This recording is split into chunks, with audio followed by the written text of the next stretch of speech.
electoral violence, and even electoral malpractices.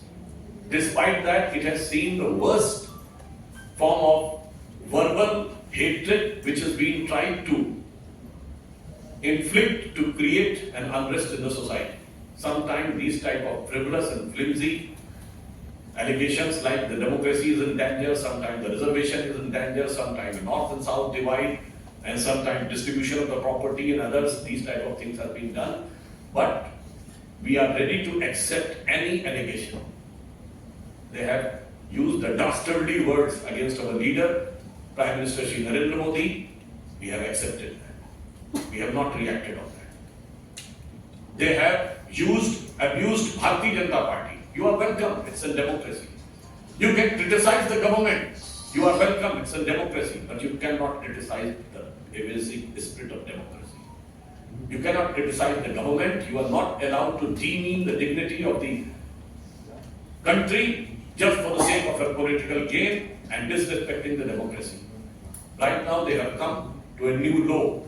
When these type of allegations have been made that 150 district magistrates have been called and the election commission has asked that you have given a quantitative clear figure. Now give us the list. Now they are trying to divert. So that's why our motto in the entire election under the leadership of Narendra Modi was Vikas and Vishwas, development and confidence.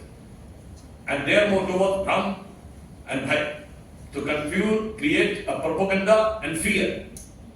Now the process has finished. Let us wait for the results. Why you are doing like this? If you have gone berserk in the desperation of inevitable defeat in a consecutive 3 terms, so I would like to remind you that you have lost the government several times and you have never came back. In 1967 in Tamil Nadu, never Congress came back. 77 West Bengal, they never came back. 1989 they lost in UP and Bihar, they never came back. In 1990 they lost Gujarat, they never came back. So it's happening for the again at the time center also. You lost and you are not being witness to coming back. So don't criticize the democracy. And one more thing, again I would like to add, in the last few years, according to you, the election commission was working very good in Punjab, Himachal, but not good in Haryana and Uttarakhand. It was working very good in Delhi, but not in UP. It was working very good in Bengal, Telangana, Tamil Nadu, but not working good in Gujarat, Maharashtra, and Assam. So don't try to hoodwink the people of India. They are wise enough to understand that you are doing this type of allegation, nothing but to satisfy your ego, like पुराने ज़माने में जैसे बिगड़े शहजादे होते थे, like the despotic prince. So, I would like to say, finally, Congress uses to give a slogan कि सारे भारत से नाता है, सरकार चलाना आता है. Now the people have seen that they are not worthy of running the government, but they have lost even the maturity to perform as a proper opposition. एक चीज और ऐड करो, इलेक्टोरल प्रोसेस को लेकर कांग्रेस की परेशानी समझी जा सकती है. जब से वोटर आईडी कार्ड आए हैं उसके बाद कांग्रेस को कभी क्लियर मेजॉरिटी नहीं मिली. जब से सीसीटीवी फुटेज पूरी 100 टाइम्स सर्वेलेंस रहती है, कांग्रेस को कभी मेजॉरिटी नहीं मिली. जब से इलेक्टोरल वायलेंस खत्म हुई है तब से कांग्रेस को कभी क्लियर मेजॉरिटी नहीं मिली. आपका दर्द हम समझ सकते हैं. If in the entire history of India one prime minister was adjudged by court for electoral malpractices, it was Srimati Indira Gandhi, by none other than Allahabad High Court. And I would like to remind, election to आप पहले 1991 Amethi election, Congress की तरफ से booth capturing हो रही थी, गोलियां चली थी, डॉक्टर संजय सिंह घायल हुए थे, पुराने लोगों को याद होगा, 21-22 लोग नामजद हुए थे. ठीक है, जब तक चुनाव परिणाम आया, राजीव गांधी जी की मृत्यु हो चुकी थी. इवन अमेठी रायबरेली में आप सारी सीटें हार चुके हैं. एक भी विधानसभाएं आपके पास नहीं है. विधानसभा भी सब भाजपा के पास है, सपा के पास है, जिला panchayat. So be ready to gracefully accept the defeat rather than demean the dignity of democracy. Any question? Sir EVM को लेकर के डीजीपी सिंह ने कहा है कि अगर बीजेपी जीतती है तो ईवीएम पे छेड़छाड़ करके जीतेगी, मेक इन इंडिया का गठन देता है. सर मैं दूसरा सवाल है कि संजय राउत ने कहा है कि महाराष्ट्र परिणाम बदलने के लिए, और कल मोदी खुद को प्रधानमंत्री हो जाएंगे। देखिए, वो जो भी उनकी हसरतें हैं, अब हसरतों का आशियाना निकलेगा या हसरतों का जनाजा निकलेगा, ये देखने की बात है। परंतु जो बातें उन्होंने कही है, टेक्निकली उनको इलेक्शन कमीशन को लिस्ट देनी चाहिए, चुनाव आयोग ने माना है।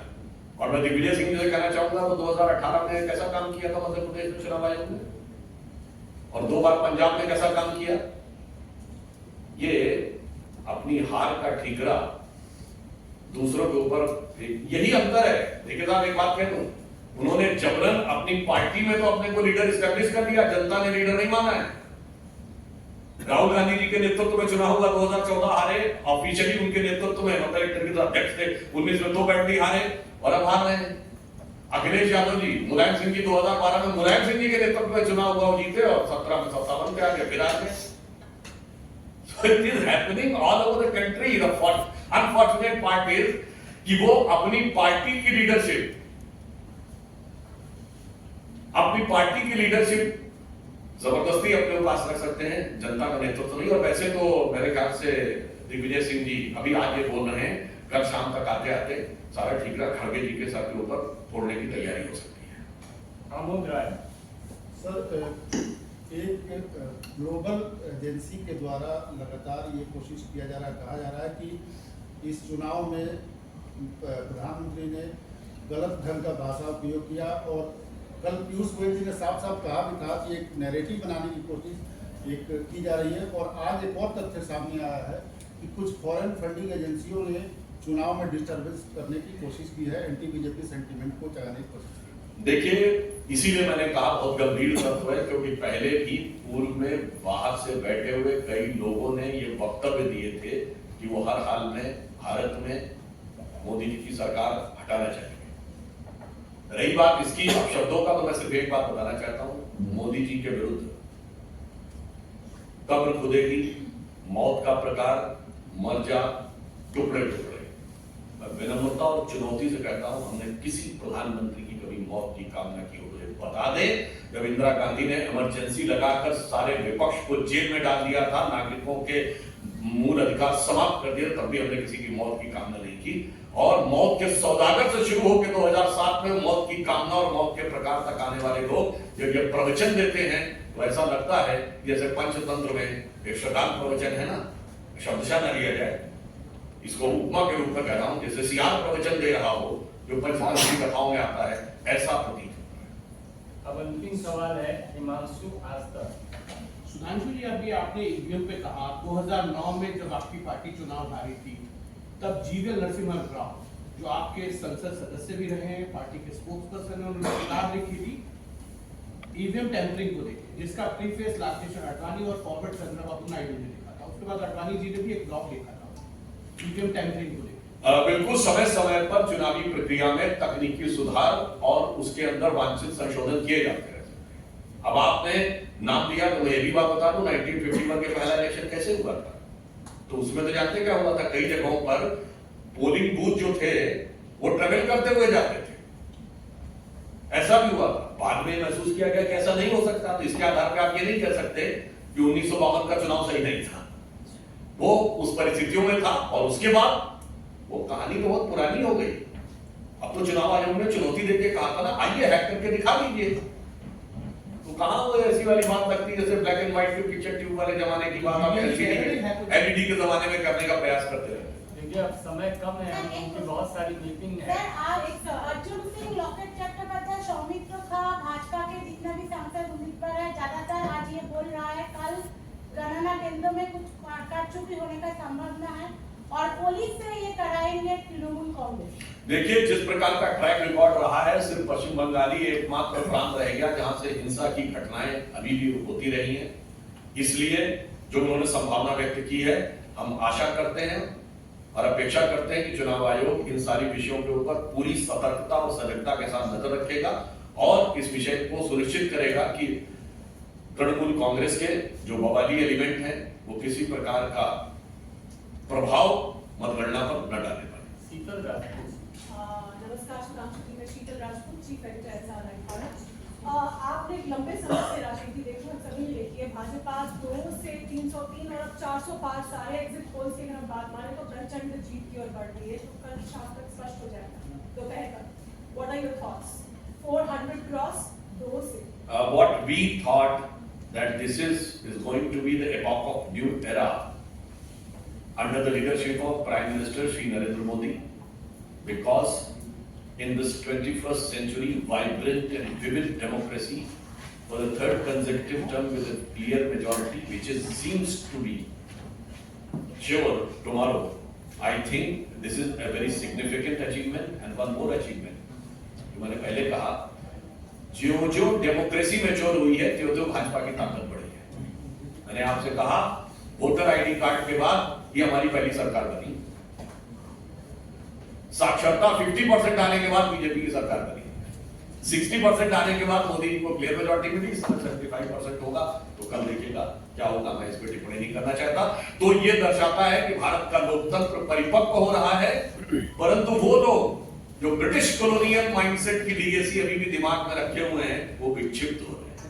उत्कर्ष सर, कल मोदी जी ने 100 दिनों को लेकर एक मीटिंग की है और मोदी 3.0 में पहले 100 दिनों में देश की जनता कौन से बड़े फैसले देख सकती है? वैसे तो आपको मैं नाम नहीं लेना चाहता, एक बहुत बड़े देश का प्रमुख अखबार जो सामान्यतः रूप से भारत के पक्ष में कभी नहीं बोलता, उसने भी अपनी टिप्पणी में लिखा है कि मोदी जी आने वाले हैं तो फिर उनकी ये प्रायोरिटीज रहेंगी, तीसरी अर्थव्यवस्था बनने की बात होगी। पर जहां तक आपने मोदी जी की बात कही है, 100 दिन का तो उनका एग्जीक्यूशन प्लान है। अब 10 साल की परफॉर्मेंस है जो अमित शाह जी ने कहा था, और 25 साल का एजेंडा है अमृतकाल का। और उन्होंने कहा है अमृतकाल का 25 साल का एजेंडा 1000 साल के भारत का आधार बनाएगा। ये चुनाव से बहुत बियॉन्ड की चीज है, यानी विजन 1000 ईयर का है, इंस्पिरेशन 10,000 इयर्स का है, प्रूवन ट्रैक रिकॉर्ड 10 इयर्स का है, प्लान 25 इयर्स का है, 100 इयर्स उसका फर्स्ट स्टेप होगा मोदी 1.3।